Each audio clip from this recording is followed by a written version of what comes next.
जय श्री राम दोस्तों। पितृपक्ष के दौरान दाढ़ी और बाल न काटने की परंपरा सदियों पुरानी है। ये तो हम सभी जानते हैं कि हमारा अस्तित्व हमारे पूर्वजों की धरोहर है। उनकी यादें, उनके संस्कार और उनका आशीर्वाद हमें जीवन के हर मोड़ पर संबल देता है। पितृपक्ष वो विशेष समय है जब हम अपने पितरों के प्रति कृतज्ञता प्रकट करते हैं और उनकी आत्मा की शांति के लिए पूजा अर्चन करते हैं। क्या आपने कभी सोचा है कि इन 15 दिनों के दौरान दाढ़ी और बाल काटने से क्यों मना किया जाता है?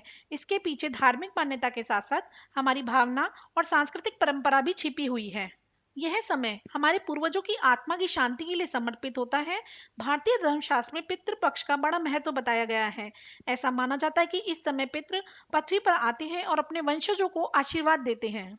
उनके लिए किए गए दान, तर्पण और श्राद्ध कर्म से उनकी आत्मा को शांति मिलती है और परिवार में सुख समृद्धि बनी रहती है।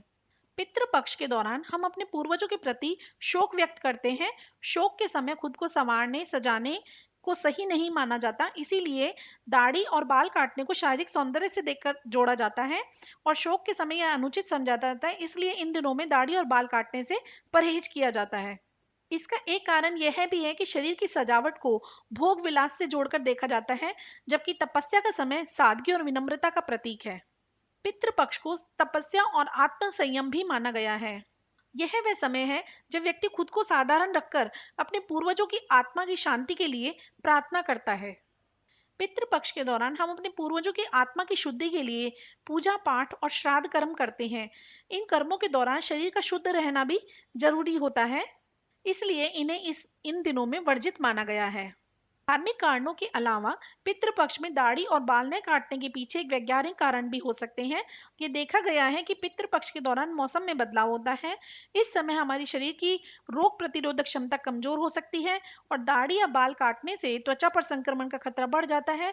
ऐसे में इस परंपरा का पालन शरीर को संक्रमण से बचाने के लिए भी किया जाता है। पितृपक्ष के दौरान दाढ़ी और बाल न काटने की परंपरा समाज के विभिन्न वर्गों में सम्मानित है।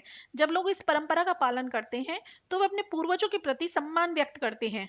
पितृपक्ष में श्राद्ध कर्म का बहुत बड़ा महत्व है।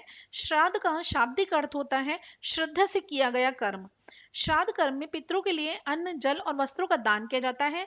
इसके साथ ही ब्राह्मणों को भोजन कराना और दान देना भी श्राद्ध का हिस्सा होता है। श्राद्ध का उद्देश्य पितरों की आत्मा को तृप्त करना और उनके आशीर्वाद से जीवन में सुख शांति लाना होता है। हमारी जो ये परंपराएं हैं, ये सांस्कृतिक धरोहर का एक हिस्सा है। दाढ़ी और बाल न काटने की परंपरा भी इन्हीं मान्यताओं का एक हिस्सा है, जिसे आज भी लोग श्रद्धा और आस्था से निभाते हैं। हरे कृष्णा।